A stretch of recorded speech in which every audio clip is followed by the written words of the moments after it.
I'm in such a rush to pick up my daughter, Ava Pennington, from school that I don't have time to change out of my work attire. At the kindergarten gates, I run into the mother of one of her classmates, Candace Austin. She sizes me up from head to toe and says, "You must be Ava Pennington's mom." I politely nod. Just as I am about to say hello, her expression suddenly sours. "It's no wonder your daughter dresses so skimpy at school. The apple doesn't fall far from the tree, does it?" I am so mad that I nearly forgot to respond. "What nonsense are you talking about?" Candace flicks her tongue and grows even more aggressive.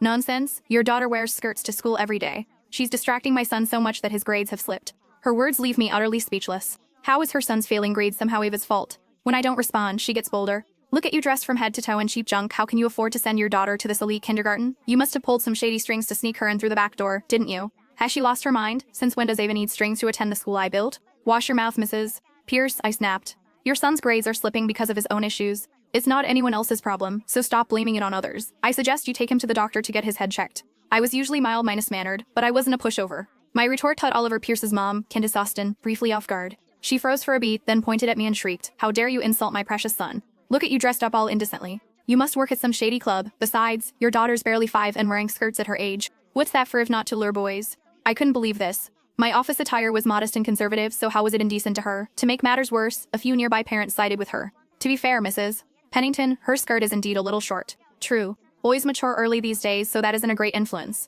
With the crowd backing her up, Candace grew smug. She eyed my clothes and sneered. "You're always the one picking her up. Where's the dad? You aren't some rich man's mistress, are you?" As soon as the words left her mouth, the looks around us instantly shifted. I couldn't help but groan at the thought that they were nothing but a flock of mindless sheep. "Are you all living in ancient times? The world only looks filthy to you since your minds are in the gutter," I snapped before grabbing my daughter, Ava Pennington's hand, and turning to leave. "Stop right there," Candace shouted and yanked my bag. "If you think you can just walk away after ruining Oliver's grades, you can think again. Either you explain yourself today, or Ava won't have an easy time at this kindergarten.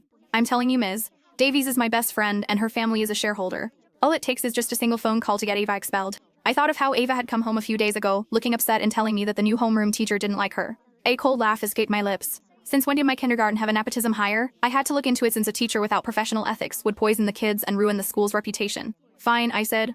"I'd love to see how you make my life miserable." After shaking off Candace's grip, I lead A into the car. In the car, Ava kept her head down, tears welling up in her eyes. "Mommy, did I do something wrong? Oliver called me a hussy and said I wear skirts just so he can look, but you bought this skirt, and I really like it." Hearing the word hussy come out of my 5-year-soul's mouth hurt so much it felt like I was pierced with needles.